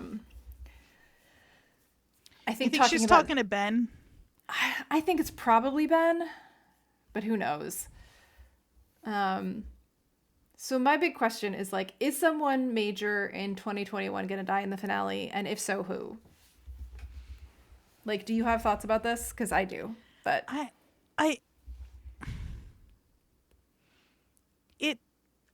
I try really hard to not take what we know, the sort of paratext of the show, into account when I make these predictions. And it's, or not predictions, but when I start like forecasting, because my thought is that like, I don't think we lose anybody. We only have 6 characters who are like main characters left. And if we lose somebody in the finale, it's like a weird build up for season 3. But knowing what we know the actors have said with like, we're going to hate them in the adult timeline, at this point, what could they do that would make me hate them other than kill one of their own? That's the only someone we care about. Is to kill Jeff, Callie, or one of their own. And I don't think they're not going to kill Callie. I could see us losing Jeff. I don't think that's going to be him though, because of the scene we see with Walter. Well, I mean, I could see us losing more than one person though. So, but do you think Walter would be so light? I mean, he doesn't know them, but I don't think he would be so like light if it were one of the main 6. No. I think that is maybe one of the cops or another cult member or something. Ooh, if they kill Matt. Ooh. I know. But that wouldn't make the audience hate them. That would make the audience very happy. Yeah. Also, the body, with the way these previews are so fucking sneaky, it could be like a goat. Like, could be anything. You're so right. It could be a goat. I hadn't even thought of that. I have a fear, and God, I hope I'm wrong. I have a fear that it's Nat that's going to die. And I have a couple of reasons for that. One being that Juliette Lewis has said that Nat is looking for redemption in this second season. She's blaming herself for not just Javi's death, but now Travis's, who, And it was supposed to be her, theoretically, when Javi died. And so that, plus her relationship with Lisa, like, is it Nat? Is it Lisa? I just have this terrible feeling that, like, somebody we care about that is a relatively important person in this season is going to die. Only really based on what Tawny Cypress has said, that we're going to hate the adult cast at the end of this. If it wasn't for that, I would not have such a strong feeling. So maybe that is a red herring. I don't know. Yeah, I really don't. I don't know. And I don't know what else. I don't know what else I want to see in this for the series finale. Like, they've got to give us more episodes. Yeah, like they've got to give us something big. I can't believe how fast these 8-9 weeks have gone. By the way, I know. Like, and we're gonna have to wait so long for season 3 now because of the strike. I don't want to talk about it. It's already too long of a wait in between seasons as it is, but it's gonna be so much worse. There's some threads that are hanging there for me that are interesting. The idea of the bone marrow donor situation with Adam and the Walter, fact, like, again, I'm sorry. Yeah, but also the fact that like Van has cancer and like, you know, he was a donor for a friend with cancer. Like, there's all these little things they've dripped in to be like, hey, you know, interesting connection that could be happening. Yeah, the thing with Walter now is that since I've started thinking about him as maybe not even a cult member, but being aware of the cult, I think is maybe because like Misty says Walter Tattersall, although that's probably not his real name, so who knows. No. But I don't think that's, if he were a member of the cult, that would necessarily be the name he would have used there. But just thinking about that as a possibility now has me rethinking every bit of information Walter has given Misty and like where he's gotten it from. And so like when she told him that the reason that she lied about Adam was because she was friends with Adam's mom and didn't want her to find out that he was like a drug addict or something like that. And then Walter doesn't react then, but when he calls her on it later, he's like, that was really easy to figure out but it's like, he says that was really easy to figure out his mom's been dead for a long time, but it's like, maybe that was already obvious to Walter that it was a lie in the moment and he just didn't react because he didn't want to blow his own cover, totally. Quote unquote. That's kind of what I assumed, actually. Well, so then it's like, And like when we've been like, why are they so obsessed with Adam with Citizen Detective? But Walter was the one on the Citizen Detective boards who had so much to say about Adam Martin in the first place. Right. So like, of course, if your friend goes missing and you're a true crime obsessive, like you're gonna be obsessed right away and thinking foul play right away. So Yeah. the more and more I think about it, the more I think Walter and Adam have some connection, whether friend or family or whatever. Yeah, or Walter and Misty have some connection that Misty's not aware of. Like if Walter is some true crime obsessed person, like he can say that he didn't really know anything about the Yellowjackets, but that doesn't have to be true. Right. Like, you know, he could have Whatever. been obsessed with her this whole time. Yeah, my like dream for Walter is there's something else going on with him because I think that's cool and fun, but that it's not being directly duplicitous and like directly trying to fuck with Misty, even though that is sort of what ends up No, happening. they're meant for each other. Yeah. And they need to live happily ever after. Yeah. Totally. Somewhere in his nice fancy house. So Yeah. I don't know how that happens in a show like this if Walter does have some connection to Adam, because that's pretty brutal to like shack up with the person who helped dispose of his body. But yeah. Yeah, I've seen a lot of theories about connecting Walter and Adam, and I don't know.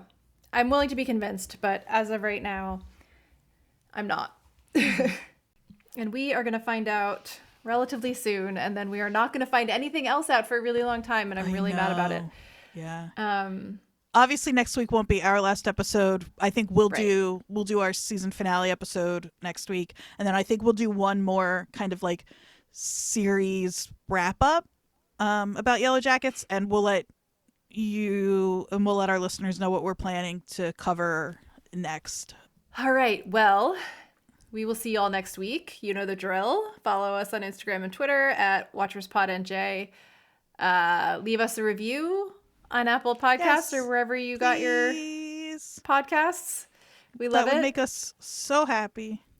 Yeah. You can follow me individually on Instagram at Jodie_Mim if you care at all about arty things and fiber arts and photography. Yeah, you've if had not, some don't cool bother. write-ups, a couple of them in the last little press. bit. Yeah, I had a hell little yeah. press. No big deal. No big deal. Jodie has a studio full of pictures of Shauna, just wall to wall. Maybe that'll be my sabbatical project. It's just recreating. You know what would be incredible? Adam Martin studio. Is if you clocked how long it would take you. Oh my God. To recreate all of those individual The only problem is paintings. I'm not a painter. Well, we'll like have to it would take me 20 years to be able to make one painting that was halfway decent. Well, they should follow you too. Oh yeah, you can follow me on Instagram and Twitter. I'm at AQAndreaQ. Listen to our sister podcast, New Jersey is the World, at New Jersey is the World on Instagram, at NJ is the World on Twitter. We've added, Jodie, I don't think you know this yet, we've added a new series with our friend Nick Fierro, who is genuinely one of the funniest people on planet Earth. So he's gonna from time to time pop in to tell stories about living in Totowa, called his show Talkin' Totowa. That is what I thought you were talking about. I heard this on the live stream the other night. Oh, right. He did, Talkin' Totowa. I didn't know it was Nick Fierro, but that makes sense. Yeah. That's great. He's genuinely one of the funniest people on the planet.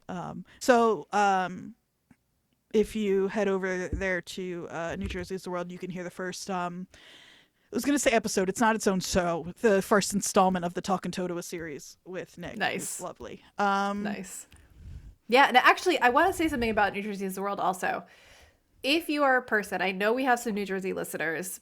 If you are a person who loves Yellowjackets and New Jersey, there are some episodes of New Jersey is the World that you would absolutely love. There's the Ong's Hat episode. There's the Jersey Devil episode.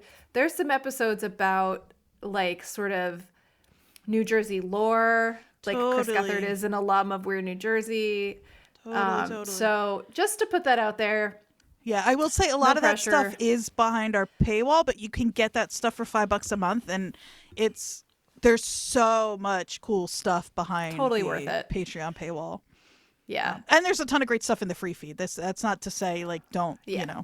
I'm not trying to tell you to spend your money on us. You don't have to do that. But if you are somebody who's looking for, especially with this season, you're gonna need some stuff to do. Yeah. Yeah, I think that's it. I think that's gonna do it for this week. We will see you next week for the season finale episode. What's it called? Oh shit! What is it called? Wait. Oh, it's called like storytelling or storytellers. Hold on, I'm looking it up. Season 2. Something else. I'm sorry. 9. I know we already said goodbye, but Van is the one who that story, which I think is that how season 2 starts, or was that just an ad where she's like, once upon a time there was the wilderness. A preview. That was in a preview, so that is probably happening in this last episode, because season 2, episode 9, is called storytelling. Whoa. And so much of this is about the stories they tell themselves. Listeners can't see me right now, but I'm like flailing. I'm losing my mind right now. So I didn't explain this very well, but that is why when I said I read a post that was like, maybe there are a bunch of dead people around them in the cabin, right? That was like, it was because of that it's not real thing. Yeah. And it's the thing that was so striking to me is that like with Shauna saying like none of that was real, she's referring back to Lottie, of course, which she had just said a second before. But they put that scene in between those two moments of the hunt, and it's like, what if she means like that's the story they're all telling themselves, that like the way that went down. But if that's true, why is the story you tell yourself, would it be that bad? Because it's like the worst version. So what could they be hiding under that? Right. And so like, I just think it's so interesting that they keep the phrase "it's not real" keeps coming back. Yeah. And like, I think we're being led to believe that what that's referring to is not the story we're being told about the hunt and all of that. But like, I just can't help but think like, what if it's not? Right. Yeah, because it's not real is the thing that we keep saying is not real because we're team logic. Right. But like, going knows? back to Mari saying they're all dead or they're dead, and the idea that like, what if they are surrounded by dead people? We are cracking this thing wide open because it's also, we've talked about before, the stuff with like Lottie's biggest fear is that what's not real is reality, is that what's real is that the dark thing was really there. Correct. And that maybe what they've all been, and it's like, we keep talking about what we're seeing in 96 as flashbacks, but what if what we really need to be thinking of them as is like how the girls are remembering what 96 was, and this is what they've told themselves. I don't know. And what if what really happened is like everybody died around them and they ate them and that's it? Right. Or maybe this is when we get the supernatural turn. Like, and they're all ignoring it because it makes no sense. Like, and what they need to tell themselves is like, no, there wasn't a dark entity out there making us do all this stuff. People got hungry and ate each other and hunted each other. I don't know. I'm still firmly anti-supernatural. Yeah, I don't. But I can't help it. It's just it's who I am. And they just, the way they keep,